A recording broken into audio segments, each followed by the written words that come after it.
Shalom Obracha, nous poursuivons aujourd'hui avec la 11e et la dernière Mishnah du 7e Pérec. La Mishnah nous dit Noten Adam Ma'a Lachen Vani Velanartom Gjiskelo Eruv. Alors nous avons un Mavoy où on veut s'associer dans le Mavoy, comme nous l'avons vu avec toutes sortes d'aliments, de boissons, donc même du vin. Et on a un voisin qui a donc lui aussi une maison qui donne dans une cour, qui donne dans le même Mavoy, qui est Renvani, épicier, ou qui est boulanger.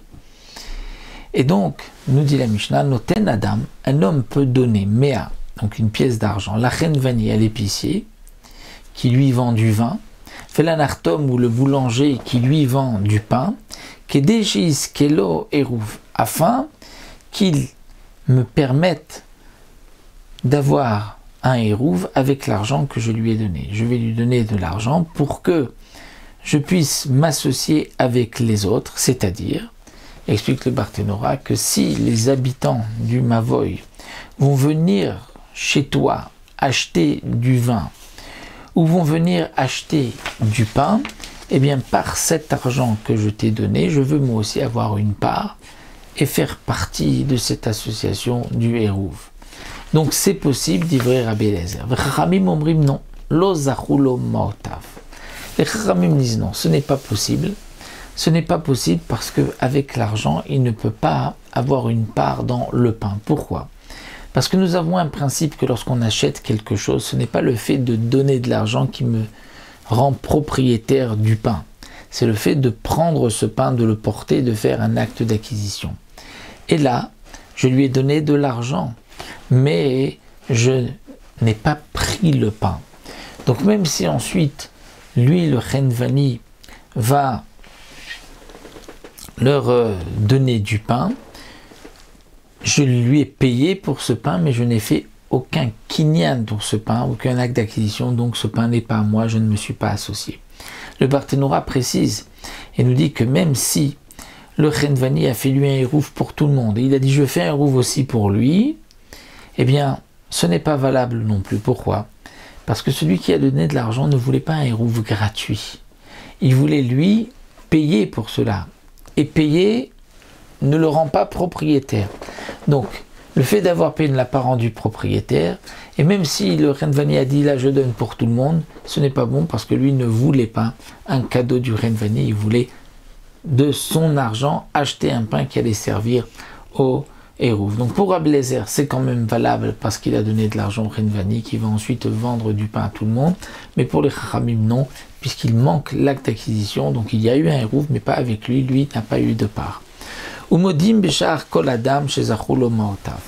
Mais les Chachamim sont d'accord avec Rabbi Eliezer que s'il s'agit d'un homme, shar kol adam, non pas du boulanger ou de l'épicier, mais un homme qui dit à son prochain, prends cet argent, et par cet argent, je vais avoir une part du Eruv.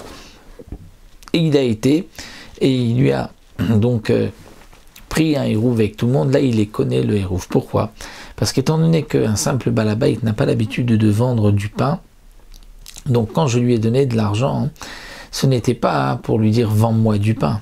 C'était pour lui dire, je veux te nommer Shliach pour m'associer au Eruv. Et donc, dans ce cas-là, effectivement, il s'est associé au Eruv. Donc, Modim Shakoladam, chez Zachulo Maotav, chez En Marvim Naadam Elamidato. Parce que lorsqu'on fait un Eruv à quelqu'un, de son argent, c'est seulement s'il est d'accord. Donc, le Renvani, l'épicier, lorsque je vais lui dire, donc, je veux que tu me donnes une part dans le Eruv, moi je voulais acheter, je ne voulais pas le nommer Shliach. Donc, puisqu'avec l'argent, ça ne marche pas, je ne suis pas devenu propriétaire, et que je ne voulais pas que lui fasse un Eruv gratuitement pour moi, donc même s'il a fait pour les autres, ça ne marche pas, parce que je voulais, moi, participer par mon argent, donc ils me vendent, et que ensuite ça serve, et ça ne s'est pas fait. Amar Rabbi Yehuda, Bameh Dvarim Amurim Beruvé Troumim. Et nous dit Rabbi Yehuda, ça c'est seulement pour les rouim du Troum. Aval Beruvé Chatzerot, Marvim Dato, Visholo Dato. Rabbi Yehuda dit non. Dit ce que nous avons vu ici, qu'en Marvim la Adam, c'est seulement pour les Hérouvé Troumim, parce que lorsque on met un Hérouv au nord de la ville pour pouvoir se déplacer 2000 amot encore au nord, on perd au sud. Donc là, il faut demander la permission de la personne.